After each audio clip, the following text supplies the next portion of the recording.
Aim right, achieve big at KR Mangalam University. Somnath Bharti जी, जिस जनता के लिए दरबार खोलने की बात शाजिया आलमी जी कर रही हैं या जो मुख्यमंत्री कर रही है, पूरी की पूरी भारतीय जनता पार्टी कर रही है, ये तो सच है ना कि शीश महल का दीदार किसी ने नहीं किया।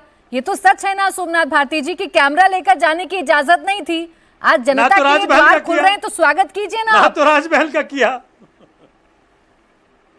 नहीं, हम तो कह रहे हैं कि हम तो जनता को मालिक बना करके, देखिए जो डोर स्टेप डिलीवरी था, जनता की मलकियत थी, उसमें घर जाके सरकार काम करती थी। जो हमारे मोहल्ला क्लिनिक्स थे, जो हमारे स्कूल्स थे, जो अनइंटरप्टेड बिजली थी, अनइंटरप्टेड पानी था, हर प्रकार की सुविधाएं बीजेपी ने बंद कर दिया। जनता रास्ते पे है। अब भाजपा के लोग कह रहे हैं कि भैया हमारे द्वार आओ, हमारी दया होगी तो तुम्हारा काम होगा। ये है भाजपा का मॉडल। हमने तो कहा था कि शीश महल भी खोल दो, जनता वहां भी देख ले क्या है, तो और राजमहल भी खोल दो। चलिए, इनसे उम्मीदें हैं। अब शाजिया जी इस बात का जवाब देंगे कि शीश महल के दरवाजे क्यों नहीं खोलते हैं, शीश महल में क्या छिपा कर रखा है, शीश महल क्यों नहीं दिखाती है, तो शाजिया जी से जवाब लूंगी। लेकिन ये जो मेरे पास पूरा का पूरा एक चिट्ठा है, दोनों ही, चाहे रेखा गुप्ता का घर हो चाहे अरविंद केजरीवाल जी का घर हो, इनमें तो बहुत अंतर है सोमनाथ भारती जी। कहीं से भी नहीं लगता वो शीश महल आम आदमी पार्टी वाला शीश महल है। अब सोचिए ना, वैसे प्राची जी सोचिए ना सर। अच्छा, देखिए आप सोचिए कि एक ऑटोमेटिक वॉशिंग मशीन को खरीदने में 1 लाख रुपए से ज्यादा का पैसा लगा था उस वक्त।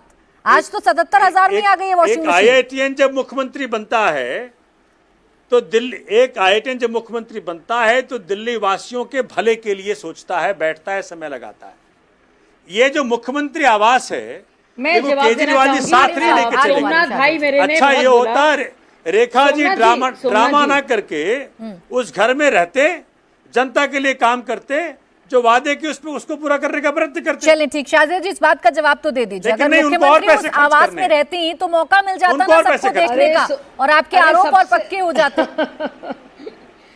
सबसे बड़ी नौटंकी पार्टी आखिरकार झूठ बोल कर, भ्रष्टाचार कर करके, लोगों को सता कर आखिरकार अभी भी उसी रास्ते पे अटकी हुई है जहां पे सिर्फ और सिर्फ उसे और भी झेलना पड़ेगा, और इल्ज़ाम जनता के कि अभी भी वो इतनी संवेदनशीलता की उसमें इतनी कमी है कि अभी भी वो लोगों के साथ मजाक कर रही है।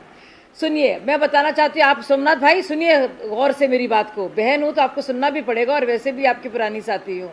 आयुष्मान भारत योजना के तहत दिल्ली में लागू हुआ है। मैं बताना चाहती हूँ कि पिछले कितने कम दिनों में 100 दिन और मुझे लगता है 30-40 दिन और उसको मिला लीजिए आप, तो आप सोचिए 3.5 लाख कार्ड जारी हुए हैं, और उसमें से 1.5 लाख वरिष्ठ नागरिक उससे लाभान्वित हुए हैं। 80+ अस्पतालों में इसमें से ये करार हुए हैं। और आप सोचिए कि आरोग्य मंदिर के निर्माण और भी शुरू हो गया, जिसमें से 1140 हैं। मोहल्ला क्लिनिक की असलियत आप भी जानते हैं और उसकी हकीकत आप भी जानते हैं। यमुना कायाकल्प की अगर बात की जाए तो 9,000 करोड़ से भी ज़्यादा का ना सिर्फ बजट है, बल्कि वो काम शुरू हो गया है, और 38 STP में बाकायदा एक्टिविटी हो रही है। सीवर और जल सप्लाई की लाइनों का मॉडर्नाइजेशन शुरू हो गया, जो आपने इतने सालों तक नहीं किया। मतलब हद देखिए आप। और अब देखिए, उसके अलावा जो भी कचरा प्रबंधन था वो सब दुनिया देख रही है। लैंडफिल्स हटाए जा रहे हैं, और किस तरह से 30,000 मेट्रिक टन प्रतिदिन जो खनन होता है, जैव खनन होता है, जो बायो वेस्ट होता है, उसका निवारण कैसे हो रहा है, और लैंडफिल्स को हटाया जा रहा है। मुझे लगता है सबसे बड़ी उपलब्धि जो सब देख रहे हैं आसपास वो है। उसके अलावा मैं शिक्षा के सुधार पे बात कर सकती हूँ, आपको बता सकती हूँ कैसे निजी स्कूलों में शुल्क को लेकर जो पहले का जो बिलिंग का मॉडल था, उस पर कैसे लगाम लगाई गई है, और कैसे रेखा जी पूरी एक वीरांगना की तरह कैसे चल पड़ी हैं और कह रही हैं कि कोई कॉम्प्रोमाइज़ नहीं है।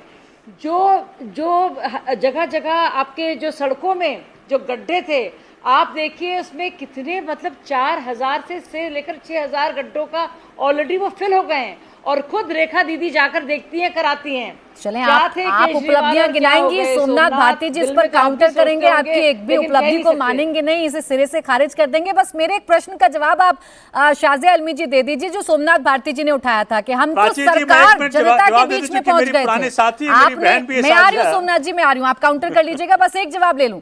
यहाँ आपने दरवाजे खोल दिए जनता के लिए, आपने जनता को अपने ऊपर डिपेंडेंट कर दिया, ये कह रहे हैं सोमनाथ भारती जी। उन्होंने तो घर घर तक सरकार पहुंचाई थी।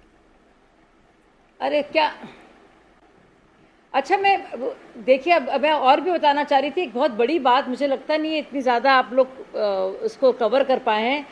1984 के दंगा के पीड़ितों को बाकायदा नौकरियां दी गई हैं और 125 परिवारों को इन 130 दिनों में ऑलरेडी नियुक्ति पत्र सौंपे जा चुके हैं।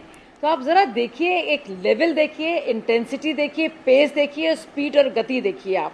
इसके अलावा चलिए हटते हैं इस बात से, बात करते हैं सोमनाथ की। सोमनाथ जी, केजरीवाल ने भी तो कहा था ना, घर आओ के घर में हमारा होगा, ये मोहल्ला सभा जो होगी वो घर घर होगी। क्या हुआ उसका? एक दिन हुआ, छतों पे लोग आ गए, क्या हुआ? मैंने किया हुए केजरीवाल जी घुस गए, मैंने सुनिए, मैं साझा अब जो मैं काउंटर नहीं करना चाह रहा हूं, आपकी बात बोल रहे हूं, 45 करोड़, मुझे परमिशन दीजिए, खत्म करने दीजिए, प्राची जी की मैं बात कर दूं। खत्म कर दूं, सोमनाथ, लेट मी फिनिश।